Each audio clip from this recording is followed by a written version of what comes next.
The diseases of attitude. It's never that pleasant to talk about the negative, but we got to talk about it because life is part negative. These attitude diseases are like weeds that grow in the garden. It's a normal part of life. Here's a good phrase to note. Negative is normal. It's not successful, but it's normal. It's part of life. And here's the next key, in my opinion. You must learn to handle the negative. Don't ignore it. Handle it. Now, I know some people teach the other way. And listen to them, and listen to me, and then make up your own mind. Right? Don't be a follower. Be a student. But I say you've got to handle the negative. You don't have to live in it. You don't have to dwell on it. But you do have to handle it, my opinion. I know some people teach, just turn your head real quick and say, there's no weeds, there's no weeds, there's no weeds. They'll take your garden. So you've got to handle the negative. Here's what part of it is. It's called the Great War Between Good and Evil. Mr. Reynolds and I are working on a new book this year called The Great War Between Good and Evil. And there is a war on. The minute you were born, you got involved in the war between good and evil, between darkness and light, between negative and positive, between evil and good, between tyranny and democracy, between weeds and human activity. I mean, the war is on. If democracy sleeps, guess who never sleeps? Tyranny.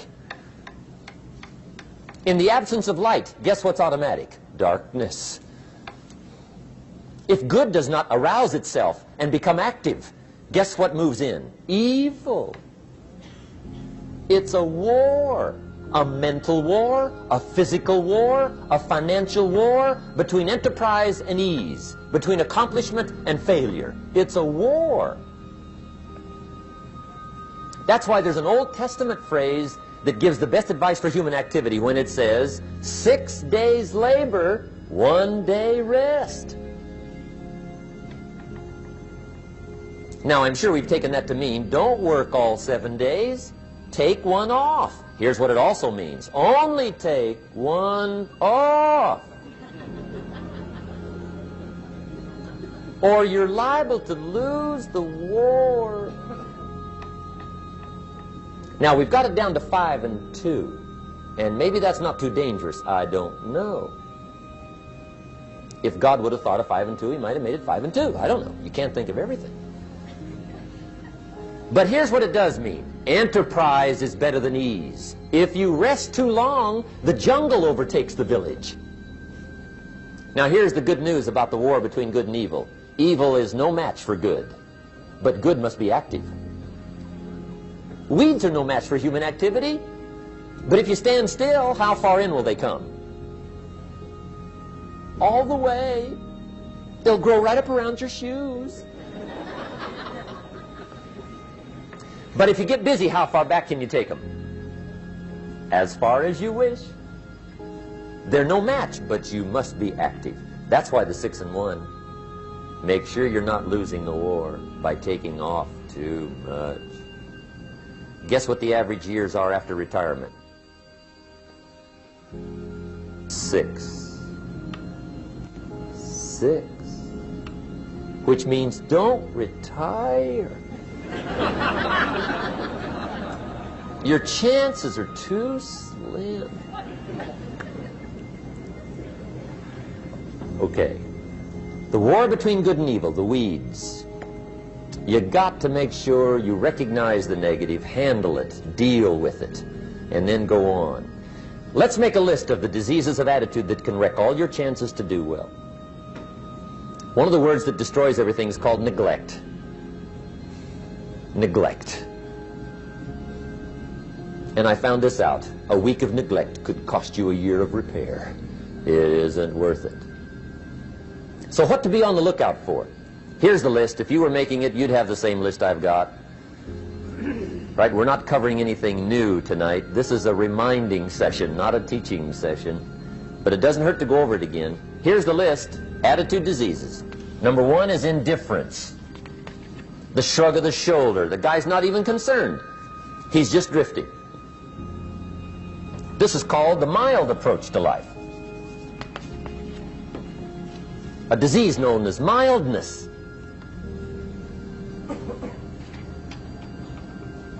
The guy says, well, I can't see getting all that worked up. Well, to be any kind of winner, you gotta get worked up. There's one problem with drift. You cannot drift to the top of the mountain. And the good Lord said in the closing chapters of the Bible, here's the best way to live, one way or the other. That's best. Hot or what's next best? Cold is next best to hot.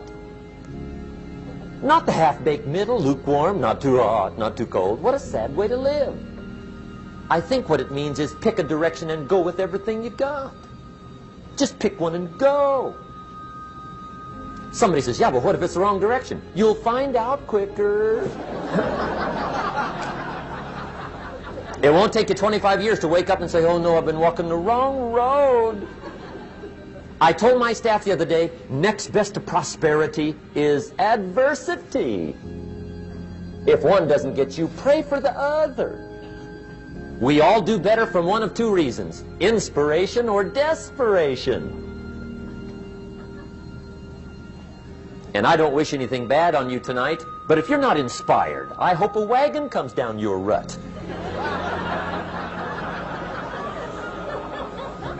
Whatever it takes to get you to try harder, read more, set your goals, and go for it. Somebody asked me one time, what quality would I pick if I wanted to work with somebody? And you know what I picked first? Number one, strong feeling. Please, number one, give me somebody that feels strong. About most anything, I don't even care. Just so they believe it. Even if they disagree with me. Wonderful. Just so they disagree vigorously. I'm not saying it's easy to win those kind of people to your point of view, but I'd rather do that than to try to resurrect people from the dead. Pump them up every month. Pump them up, pump them up. I pass. The good Lord needs a leader for the early Christians. Remember the early days of the Christians? Not like today. If you were to stand up in the early days and say, I'm a Christian, cut off your head, toss you and your wife in jail, let you rot. I mean, those were ugly days. Being a Christian back then was not called socially acceptable. They didn't have 125,000 in the Los Angeles Coliseum to hear Billy Graham on a Sunday afternoon. Not back in those days. Back in those days when the Christians got in the Coliseum, it was a different story, right? I mean, the word was, stay out of the Coliseum, especially on Sunday. Last Sunday was Lions 33, Christians nothing. See, those were mean, tough struggle days for the Christians. Now, when the days are mean and tough and struggling, you got to have some kind of leader. Do you know who the good Lord picked for the leader when the days were mean and ugly? Saul from Tarsus. That's who he picked, Saul. I'll tell you what, I would have picked him. You would have picked him. Anybody would have picked Saul. Saul was one of those incredible guys. Once he got into something, look out. Everybody in the community knew what Saul was in. Because whatever he joined, he'd flip all the switches, open up all the dials, turn on all the faucets, and go like mad. He was known as All-Out Saul. I mean, he was something else. Now, at first, it wasn't working out well. Saul hated Christians, which makes a poor leader, right? I mean, that won't work. Saul got this bug somewhere about the Christians. He got to hating Christians. And he hated them so bad, every time somebody would say Christian, he'd fly into a rage.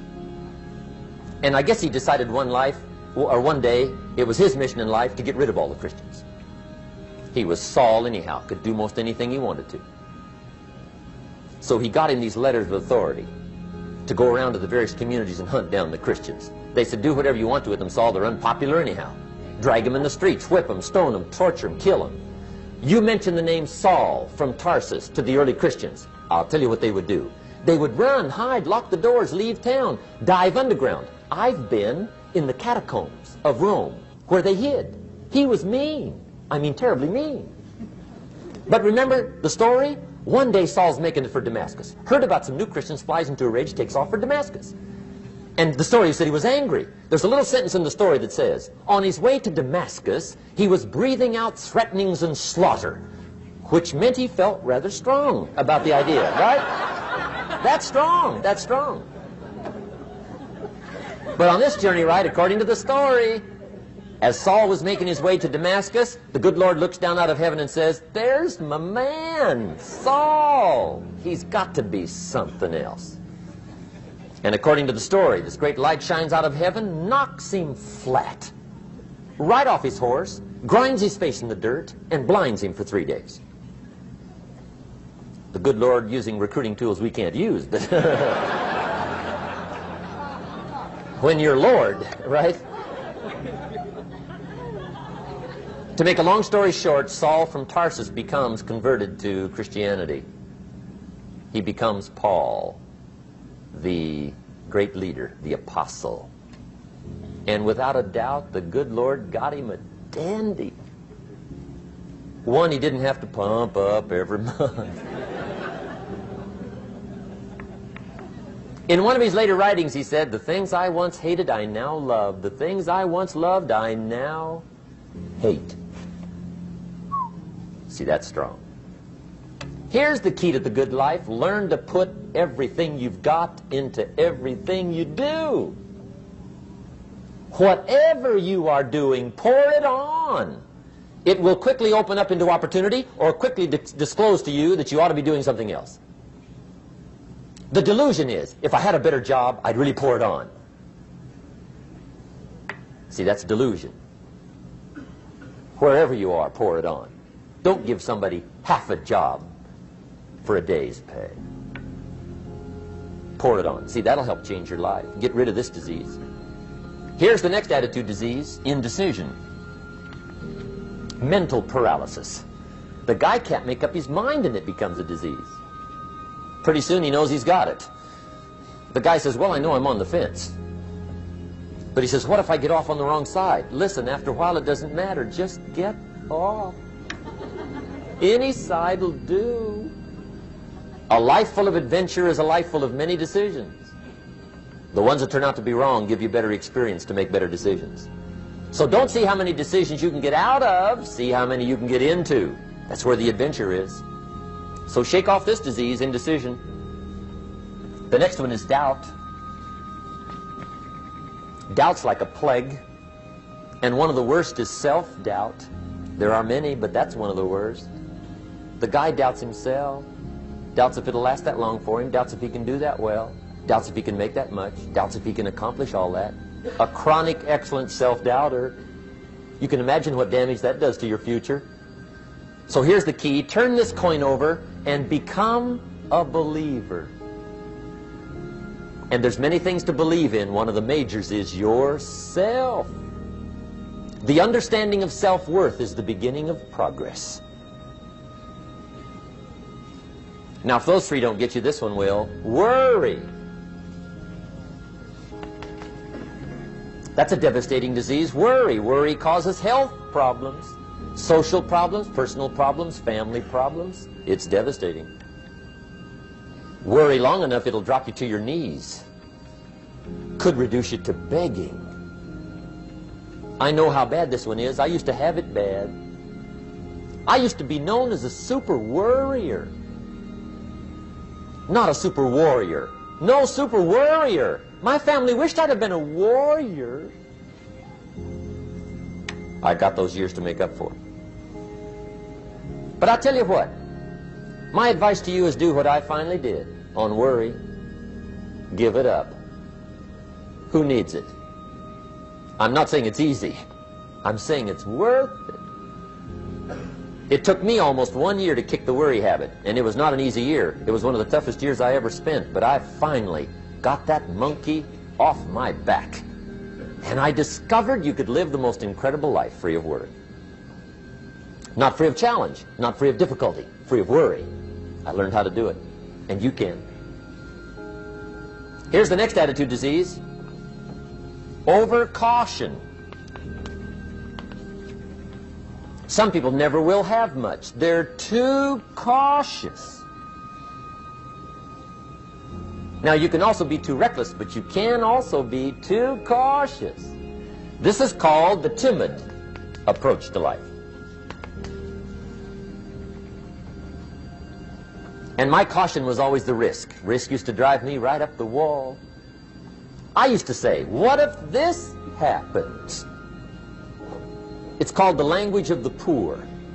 What if this happens? And on top of that, if this was to happen, look at the fix I'd be in. I better not try.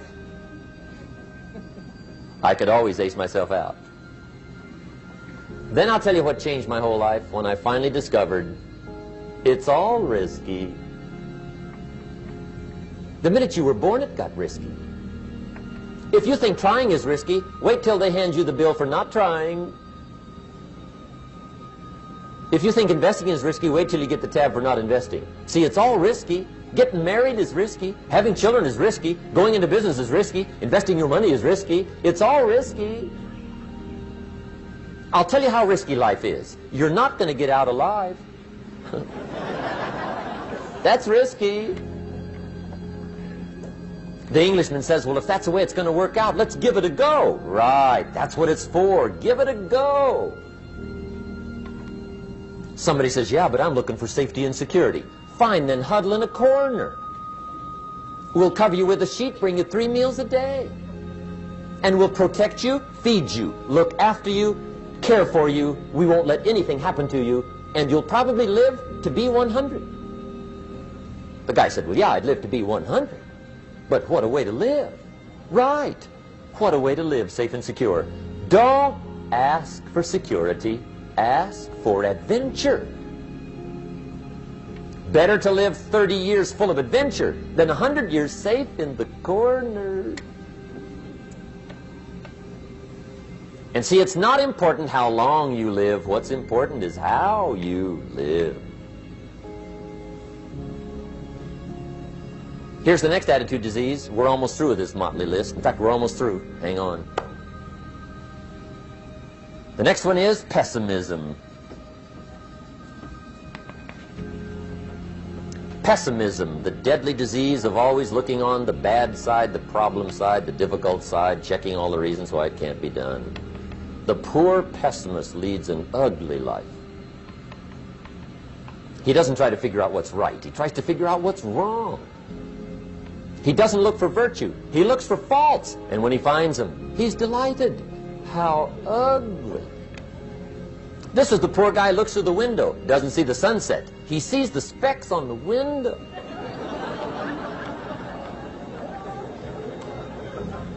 And this is the poor guy, right, who rushes up, takes such leave of his senses. This guy rushes up and he says, I've got 5 good reasons why it won't work. He's so dumb he doesn't know all he needs 1. He's got 5.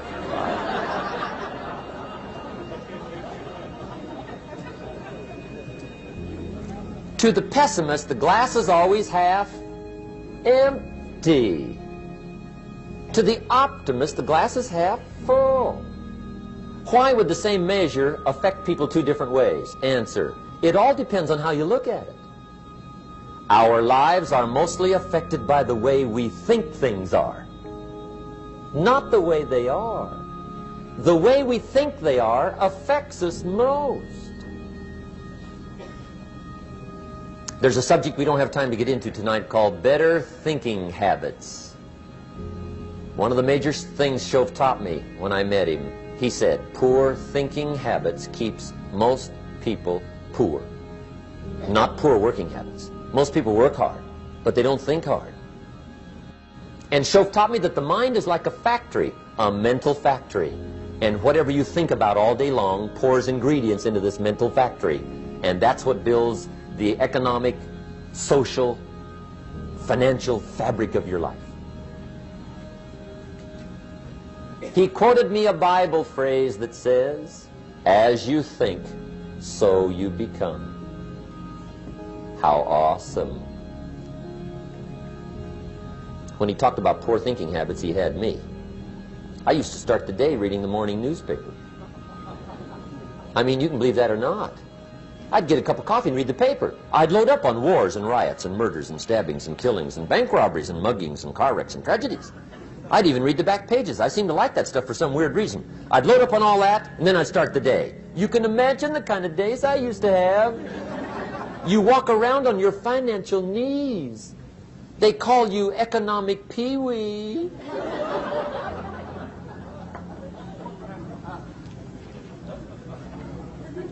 The guy says, I want to be a great leader. Wonderful. The first thing we do is follow him to his house. When we get there, we walk in and check his library, number one. Somebody says, well, why check his library? The reason is because what a man reads pours massive ingredients into his mental factory, and the fabric of his life is built from those ingredients. You would not believe what some people have got in their house to read. You would not believe. One of the best dressed up words I know for a lot of it is trash. Can you imagine dumping a barrel of trash into this mental factory every day and coming out with a rich, dynamic, positive life? It can't be done. You might as well try making a cake with cement. The kids back in Danbury, Connecticut, high school, they're asking me questions one day. I'm talking to the kids. Kids got good questions these days. One of them said to me, Mr. Rohn, how do you build the good life? I said, it's simple. It's not easy, but it's simple. Here's how you build anything. Select the right ingredients, keep out the wrong ingredients, and it starts with thought. Everything starts with thought. So you must be wise and careful what you think about, because that starts everything. You got to be wise and careful. I asked the kids, what would happen if somebody dropped sugar in my coffee? They said, well, you'd be okay. I said, what if somebody dropped strychnine in my coffee? They said, well, you'd be dead. I said, correct. Lesson 1. Life is both sugar and strychnine. You gotta be careful. I said, what if my worst enemy drops in the sugar? They said, will you be okay? I said, what if my best friend, even by accident, drops in the strychnine? They said, well, you'd be dead. I said, correct. Lesson 2. Watch your coffee.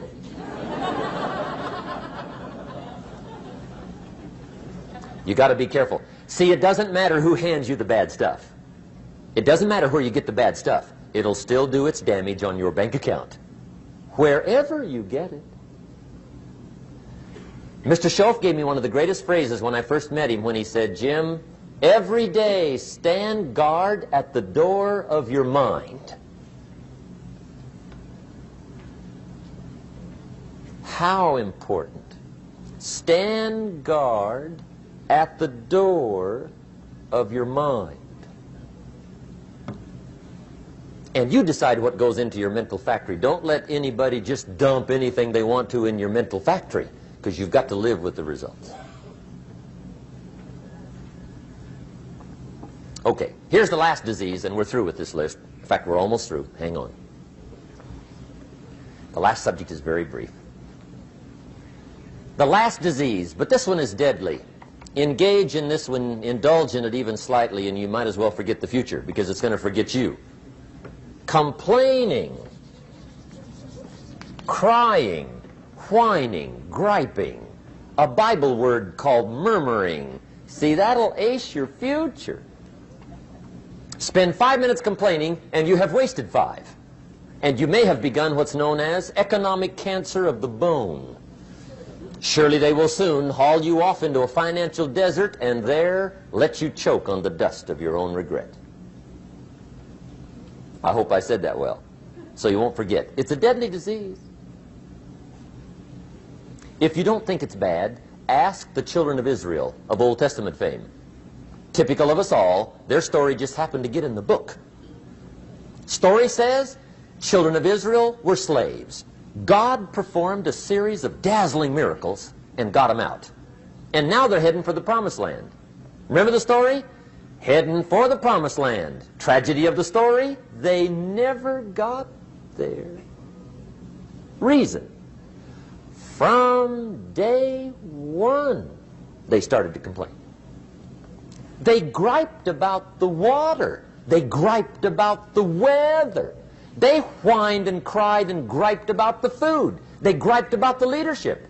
They whined and cried because it was too far, too cold, too hot, too difficult, too miserable. I mean, they whined and cried for years.